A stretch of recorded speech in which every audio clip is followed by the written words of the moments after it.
রাধে রাধে বন্ধুরা। তো আজকে একটা উম, একটা ট্রেলার রিভিউ কথা বলবো। তো ট্রেলারটা হচ্ছে মালিক মুভির রিভিউ করব, মালিক মুভির ট্রেলারটা রিভিউ করব।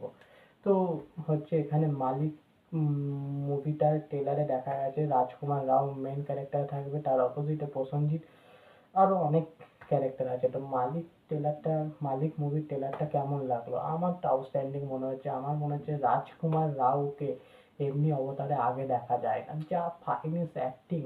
রাজকুমার রাও লুক সেই এটা একটা পলিটিক্স নিয়ে মুভি। সে মানে রাজকুমার রাও পলিটিক্সে বিধানসভার ভোট মোটে পলিটিক্স নিয়ে সে টিকিট পাওয়া এইসব নিয়ে আছে। আর প্রসেনজিৎ চ্যাটার্জি আমাদের সে পুলিশের ক্যারেক্টার প্লে করছে। আর দুজনের মুখোমুখি সেই লাগছে, প্রসেনজিৎ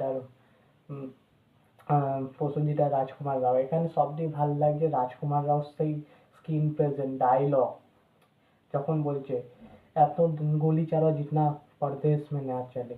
তো এখানে ভাল লাগছে। তার সাথে এই ট্রেলারটা বিজিএমটা আউটস্ট্যান্ডিং হয়েছে, যা পিছনে যেমন বাজে মালিক মালিক, বিজিএমটা সেই হয়েছে। এই ট্রেলারটা সব মিলিয়ে বলবো একদম হিট। আমার তো মনে হচ্ছে একদম হিট ব্লকবাস্টার মুভি হতে পারে।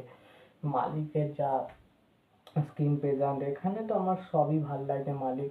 এবার দেখা যাক মালিক মুভিটা কতটা চলে। এখানে তারপর প্রসেনজিৎ চ্যাটার্জি এত বড় অ্যাক্টিং পারে, যেটা আমাদের ছোটবেলায় দেখেছি। অনেক অনেক পুলিশের ক্যারেক্টার করেছে প্রসেনজিৎ চ্যাটার্জি, এখানে তিনি একটু ইউনিক পুলিশের ক্যারেক্টার করছে অপোজিটে রাজকুমার রাওয়ের। তো দুজনের যে লড়াইটা সেটা দেখা যাচ্ছে। তো এইটা তো সব দর্শককে বেশি অ্যাক্টিভ এক্সাইটেড করছে যে কেমন দুজনের। এখানে তো মেন দুজনের লড়াইটাই সব দিয়ে, মুখোমুখিটাই সব দিয়ে বেটার লাগছে। তো এখানে প্রসেনজিতেরও অ্যাক্টিং আউটস্ট্যান্ডিং। তো তাও আমরা বলবো যে টলিউড থেকে বলিউডে এখন হিরোরা কাজ করছে। এখন প্রসেনজিৎ বলিউডে কাজ করছে, তারপর প্রসেনজিতের দেবী চৌধুরানী আসার বাকি আছে। তো প্রসেনজিৎ এখন হিটের পর ব্লকবাস্টার দিয়েই যাচ্ছে। দেবী চৌধুরানী একটা বড় কাজ হবে। তো দেখা যাক কতটা কি হয়।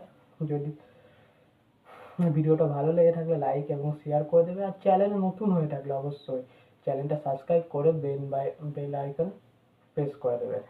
দেখা হচ্ছে এতটাই।